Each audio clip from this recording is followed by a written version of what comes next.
We had been advocating for a long time for the privatization of our municipal shelter. The shelter was euthanizing nearly 70% of the animals in the shelter, and we knew that we could do more for homeless animals in our community. So when the opportunity came to bid on the shelter, and that first deadline passed, and no one bid, it was time to put up or shut up.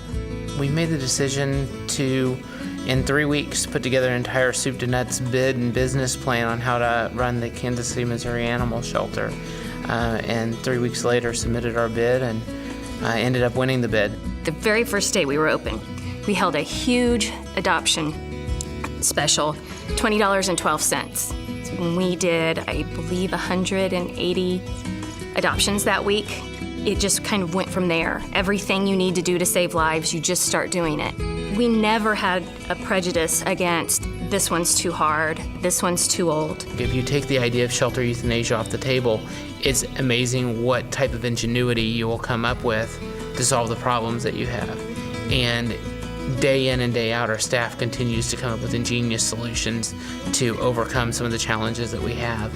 I think one of the biggest challenges that KC Pet Project faces is the facility itself. We operate out of a shelter that was built in 1972. It's probably 3 times too small. With our shelter setup, you know, there's hurdles we have to overcome every day, and we just have to keep overcoming them. We have to find a solution for each of them. We can't use an excuse because it costs lives. There's nothing that we're doing that hasn't been done somewhere before. It's sort of trying to pull together all the best practices from around the country and implementing them all in one shelter environment. KC Pet Project goes above and beyond what a lot of other shelters do for dogs like Remington that either have medical issues or behavioral issues. The cats have never had it better in that shelter. Before we took over the shelter, a feral cat had never left the shelter alive. When we took over, we started a barn cat program, and they get to live. For neonatal kittens, those never left the shelter alive. So we started fostering out kittens. They could be fed bottles if they were too young. If they were old enough, they would go live in someone's home until they had a chance to be adopted. One of the things that we did to save lives was create a parvo ward.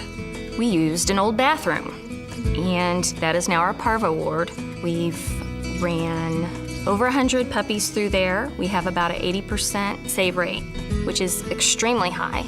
I think playgroups have made such a difference in the lives of our dogs. Almost every dog has an opportunity to go out into our new play yards and have an opportunity to play with other dogs.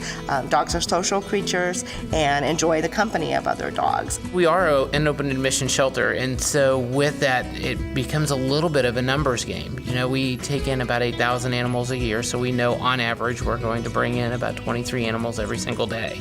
And so with that in mind, you have to create 23 positive outcomes every single day to make room for the 23 that are coming in. Satellite adoption centers, such as our Zona Rosa Pet Adoption Center and now our new Pet Adoption Center in Petco store, are truly life-saving centers for us. I wouldn't be shocked if a llama walked in and they'd take it into the Pet Project. They obviously take in animals that can't fend for themselves, and they want to try to put them with people in homes that, you know, will appreciate them and fall in love with one another, as we have in our house. It's so fantastic to see them go into their forever homes and to go home with families that love them as much as we have come to love them. It is something that changes people's lives. Adopting an animal from your local shelter will change your life and their life. It's an incredibly fulfilling experience to see all the lives that are being saved every day when I go to work.